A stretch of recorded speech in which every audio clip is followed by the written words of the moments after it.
Okay, welcome back. Here we have the idea of factoring a trinomial of the form. So, dili na siya perfect square trinomial. As you can see, ang imuhang kuan diri no, dili na perfect square but just a product of two terms. Okay? AB lang bali. So, bali, dili na siya perfect square and we have this form. Dapat, ang first term is a perfect square. Ang last term is a product of two terms. Then, ang middle term will be simply what? Ano pa kay A? Wait. Magna pa kay A di ani ba? Wait. Tama or no? Kani siya, mo din ang kwan. Ang factor ani niya kay simple lang kayo. It will be, well, it will just be U plus A times U plus B. Ingana lang siya kadali. Okay? So how did can we give an example of that? Well, let's try. For example, we have here x squared minus 7x plus 12. Okay? Ganyan siya. X squared minus 7x plus 12. So what are the possible factors of this one? So ganyan man siya.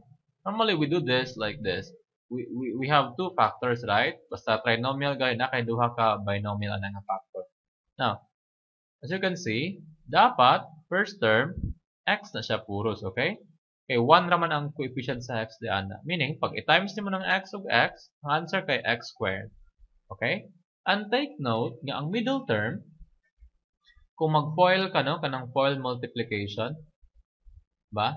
For example, we have here, balik ta. Like, for example, we have u plus a times u plus b. Okay? Kabalo man tanong nga, ang answer ani will be u squared plus u times b times plus u times a. That's what?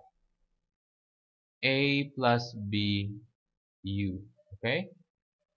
Bale, kay ang middle term is duha na bale ang middle term, no? A times u o b times u.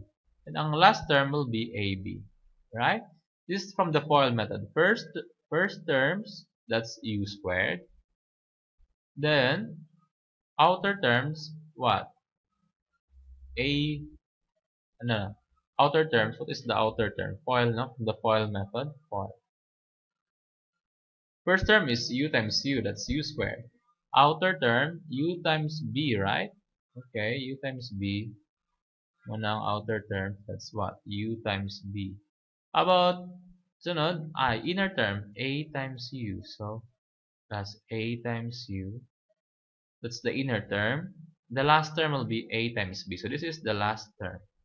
So, kaning tunga-tunga, mo ni ang o ug I, outer ug inner terms. Now, take note, UB and AU, kasi common nila? Common nila ang U, okay?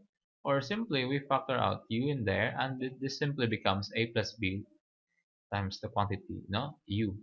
So, bali, mora na sila bali, no? Nga na ang kuan. So, how do you factor this? Is, kabul dapat bantayan nimo nga ang kaning duha ka term diri, kani og imong butang daana, no? Normally, we put here plus and minus. Dapat, pag i-multiply naman silang duha, ang answer kay 12. So, what could that be? So, may number na kung i-multiply nimo ang answer kay 12. Duha lang ng possibility, no? It's either 3 times 4 or what? 6 times 2 or 12 times 1. Daghan pa, no? 12 times 1. Now, 3 times 4, kung 3 times 4, sa mahitabo? Oh, napwede kay idea, no? Kung 3 times 4, that's 12. How about negative 3 times negative 4? 12 gihapon. Dahil nga nga possibility. So, take a look. For example, if we have here plus 3 and plus 4, one imong factor, take note nimo nga, ang 3 times 4, that will give you 12. However, the middle term must supposed to be, kung i-add nimo silang duha, mo na ang middle term, mo na ang coefficient sa imuhang x. So, what could that be? No? Unsa may middle term na kuan eh? 7. 3 plus 4, 1 raman na positive 7 raman. So, dapat na ako dili mauno. So, dapat negative 3, right? Negative 3. Here will be negative 4. Kapag times nimo sila ha, well, positive 12 gihapon. Pero, pag imo silang i-add, so ana maguna, no? X times x, that's x squared. X times negative 4, negative 4x. Sunod, negative 3 times x, negative 3x. So, i-add mo na sila. So, dapat negative 7x ang total. Then, 3 times negative 4, that's 12. So, therefore, mo ni yung factor. O, nga na lang bantayan. Bantayan ni mo nga, kana sila kung i-times mo ng answer 12, then kung i-add silang duha, dapat ang answer ka ng negative 7. Okay? Ingana lang ang idea. For example, let's have another problem. It says, this one. Y squared minus 2y plus 8. Okay? So, imong factor ani, kabalo jud ka nga y dana, ang isa ng y. Okay? Imo na i-times y squared man. Okay? So, kaning middle term, negative 2, dapat mo na mong makuha, no? Sum sa duha. Okay, ang 8 pa na siya. So, mamili lang ka, no? It's either, you'll have, positive 8 pa na siya ba? So, duha lang ka mo imong kwanda ron. Imong possibility. Mura magdi naman factor, right? Di ni siya, ano, positive 8, minus 8 din ni siya, okay? So na, pag negative 8 gali mo hang imong last term, dapat ang kung nakaiduha ka term da, no? Dapat, kung imong ibutang diha, okay, ang ilahang what? Ang ilahang product, negative 8. Ang ilahang sum, dapat, kung i-add nimo silang duha, no? So, A, for example, this is A, this is B, okay? Pag imo silang i-multiply, negative 8 dapat. So, what could be possible values of that? Well, negative 4 og 2, 4 og negative 2, pamalain. 8 og negative 8 og 1, 8 og negative 1. Mura man no? Mao lang. So, mamili ka. Ang tawon nimo. Well, kung i-add mo silang duha, pila may answer? Negative 2. Oh, pwede na ni, right? Kani, kung i-add mo silang duha, negative 2 gyapon. So, actually, A could just be negative 4, right? Negative 4. And B could be, what? Positive 2. Ano lang? Y minus 4 times Y plus 2. Pwede pa, unahon mo no? Y plus 2, pareho lang mo na actually sila. So, kani, dili kani siya. Nga naman, kung kani mo yung gamito ni mo, y plus 8 times y minus 1. Take note, y squared, y times y squared, tama.